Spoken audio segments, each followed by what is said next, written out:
All right, so if you're putting together a solar setup, maybe for your shed or your van, you've probably spent a ton of time thinking about two things, right?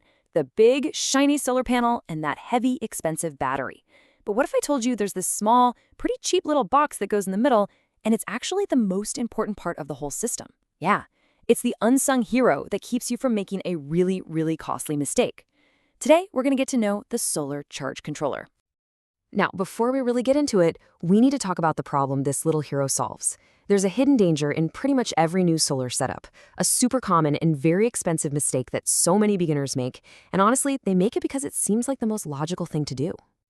I mean, it makes perfect sense on the surface, doesn't it? You've got a power source, the panel, you've got a place to store that power, the battery, so why not just, hook them up? It feels like the straightest line from A to B.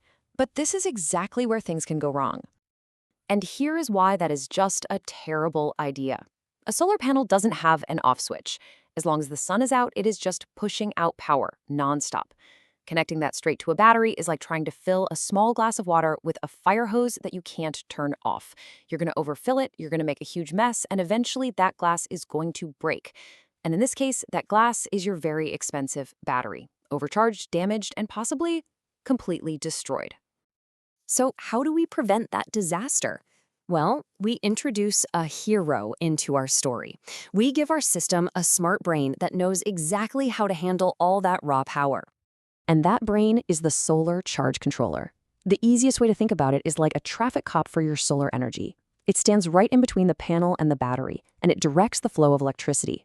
It tells the power when to go, when to slow down, and crucially, when to stop. It makes sure your battery gets precisely the amount of charge it needs, no more and no less. But this little box is even smarter than that. It's not just about preventing overcharging. At night, it acts like a one-way door, stopping electricity from sneakily leaking back out of your battery and into the solar panel. It also protects your whole setup from overloads and short circuits. So it's not just a traffic cop, it's more like a full-blown security guard for your entire investment. Okay, so we're all on board, we need one. But how do we actually hook it up? You're going to want to pay close attention right here, because this is without a doubt the most important part of this whole explainer. If you remember only one thing today, make it this: the battery first golden rule. Now this diagram shows you the connection order, and it is non-negotiable.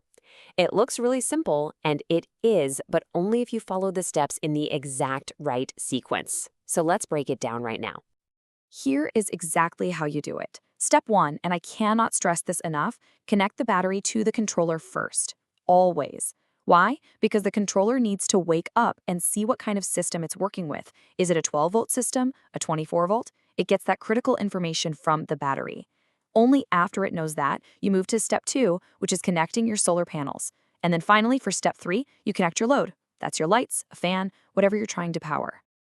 And look, this isn't just me being picky. This is a direct quote from the user's manual. An improper sequence order can damage the controller.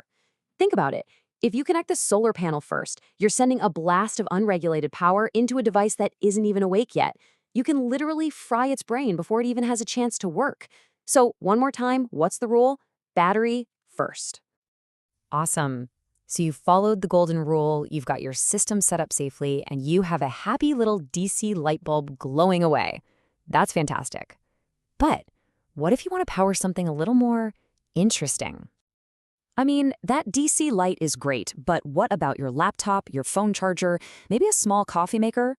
Most of the gadgets we use every day run on AC power, the kind you get from the outlets in your wall. So how do we get from our simple DC setup to that? The answer is just one more simple component. See, on the left is our basic setup that we just built. But look over on the right, we've added a step 4, an inverter. This little gadget hooks up directly to your battery, and it does pretty much what it sounds like. It inverts the direct current, or DC, from your battery into the alternating current, or AC, that your everyday stuff uses. This one piece of hardware completely transforms what your little solar system is capable of.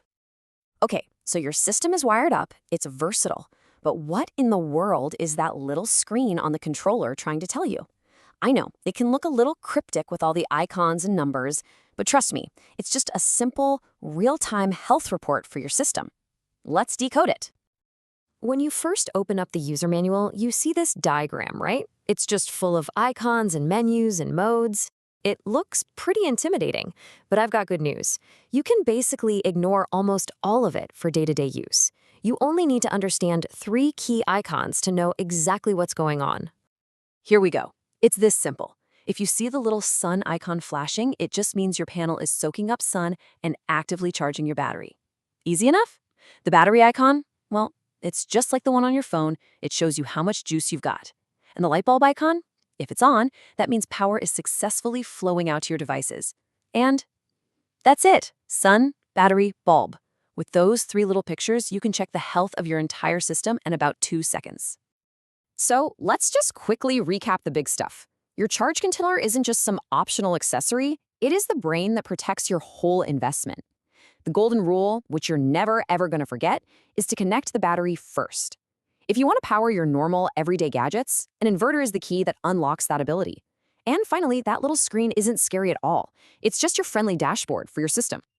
So there you have it. You now have all the core knowledge you need to safely and effectively build your own small solar power system.